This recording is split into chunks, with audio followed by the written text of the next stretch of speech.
Hello, I'm Lauren Green, and you're in the Strategy Room. Remember this?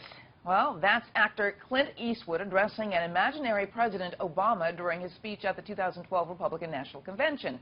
But this year, with Donald Trump as the party's presumptive nominee, onlookers are expecting a bit more razzle-dazzle at the usually staid affair.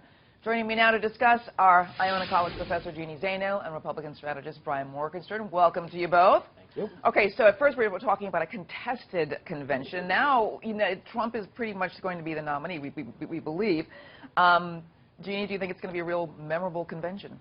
I do. It's fascinating because conventions used to be really exciting and really memorable back in the day, and they've lost some of that sparkle. You can just see that in the ratings. The TV ratings for these things have gone way down because you know who the nominee is going to be. They're not all that exciting. As you mentioned, Clint Eastwood with the chair was just very odd.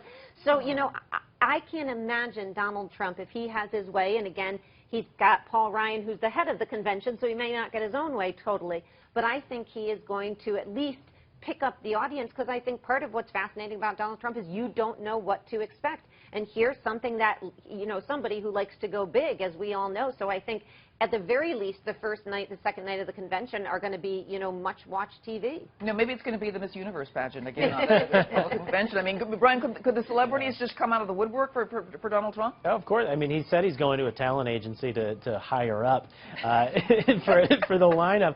I mean, who knows? It's going to be a heck of a lot more watchable, I suppose, if you have no idea what's going to happen or what keynote speaker Gary Busey is going to say, or if nominee introducer Omarosa, is going to have to say. I mean, it's going to be unexpected, which will drive ratings up. And if there's one thing we've learned about Donald Trump is that he gets bored really easily, and he has no tolerance, for tedium. And so he'll make sure that whatever it is, it's something that he'll want to watch, which is probably something that whether we want to watch it or not, whether it's like a car accident or a concert, you're not going to want to miss it. So yeah, it'll definitely reach a whole lot of viewers, that's for sure. But so we're in for a livelier convention, probably, no doubt. That's the given. But who are we going to see in terms of things like the keynote speaker? Now, who would that be, Jeanne? I mean, because that's got to be key, hence the word keynote. But, I mean, that's really got to be so, to sort of cement what the GOP is about. And what it stands for and what it's going to be going forward. And I think this is the real challenge for Donald Trump. On the one hand, we're laughing and saying it's going to be entertaining and unusual. And on the other hand, here is a guy whose #1 task beyond consolidating the party is to show the American public, particularly those in the all-important middle, that he is a serious candidate and worthy of the presidency, and he has the temperament to do it.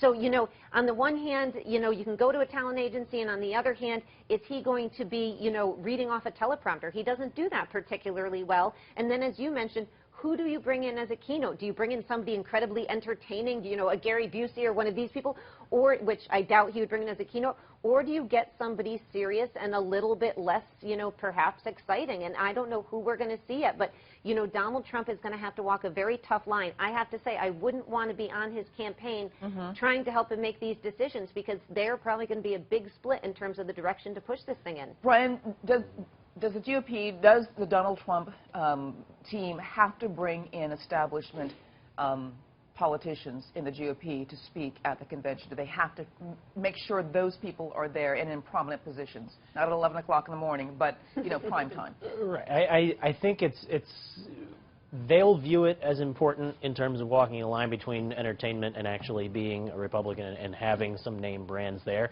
Here's the real challenge is not necessarily choosing the people to fill out the lineup. It's who's going to say yes, because we've already seen so many people beg out of it.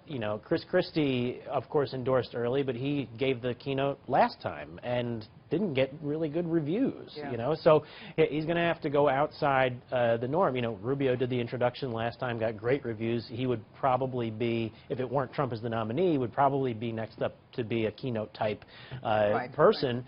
But Trump has run against everything that has been typically part of the Republican brand. So it's going to be hard to find that sort of established person who's going to be willing to participate. That'll be a challenge. Wow. Very interesting stuff. All right. Thanks so much, Jeanne Zaino, Brian Morgenstern, for being here. Thanks. And for complete coverage of the 2016 election, go to foxnews.com. I'm Lauren Green, and thanks for watching.